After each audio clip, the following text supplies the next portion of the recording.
একবার মা ফাতেমা রাদিয়াল্লাহু আনহার কাছে আল্লাহ রাসূল দেখা করতে গেলেন। তখন মা ফাতেমা কোনো আওয়াজ করলেন না। তখন আল্লাহ রাসূল ডাক দিয়া বললেন, হে মা, তোমারে দেখি না, তুমি আমার সামনে আসো, তোমার মুখটা একটু দেখি। তো মা ফাতেমা একটু রাসূল সাল্লাল্লাহু আলাইহি সাল্লামকে উত্তর দিল, বাবা, আপনার কাছে যে আমি দেখা করব, আমার ওইরকম সামর্থ্য নাই। আমার পরনের যে কাপড় আছে তা যদি উপরে উঠাই নিচে খালি থাকে, আবার যদি নিচে দেই উপর ভাগ খালি থাকে। এই কথা শুনে আল্লাহ রাসূল কেঁদে উঠলেন আর বললেন, আব্বা, আপনি আমাকে যেখানে বিয়ে দিছেন সেখানে আমার অভাব অনটন সবসময় থাকে, আর আপনার কথা মেনে আমি কোনো তহমত দিই নেই, কোনো অসুখী হই নাই। এই কথা শুনে আল্লাহ রাসূল কাঁদতে কাঁদতে মা ফাতেমা রাদিয়াল্লাহু আনহার নিকট নিজের গায়ের চাদর খুলে দিলেন।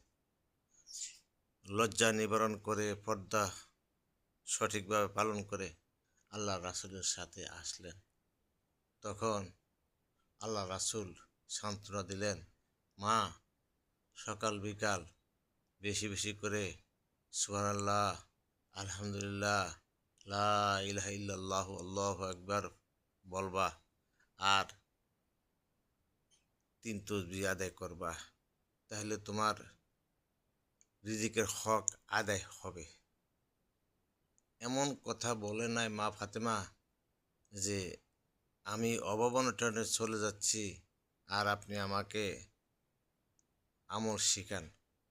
আমরা মা বোনেরা যারা আছি, এই মা ফাতেমা রাদিয়াল্লাহু আনহার কাছে একটাই শিক্ষা নিলাম, অভাব অনটনে আল্লাহ রাখুক আলহামদুলিল্লাহ, খুশিতে রাখুক আলহামদুলিল্লাহ, কষ্টে রাখুক আলহামদুলিল্লাহ, দুঃখে থাকি আলহামদুলিল্লাহ।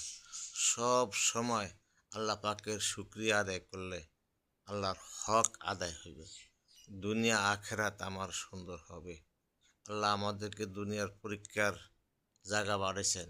এই পরীক্ষায় আপনার আমার সবাই পাস করতে হবে। একটা কথা খেয়াল রাখবেন, আল্লাহ পাক জান্নাত দিবে, পরীক্ষা ছাড়া দিবে না। আল্লাহর নবীদেরকেই পরীক্ষা নিছে, তারা সব সময় আল্লাহর দিকে মোতাওজ্জা ছিল। আমরাও যত দুঃখ কষ্ট হোক আল্লাহর দিকে মোতাওজ্জা থাকবো ইনশাআল্লাহ।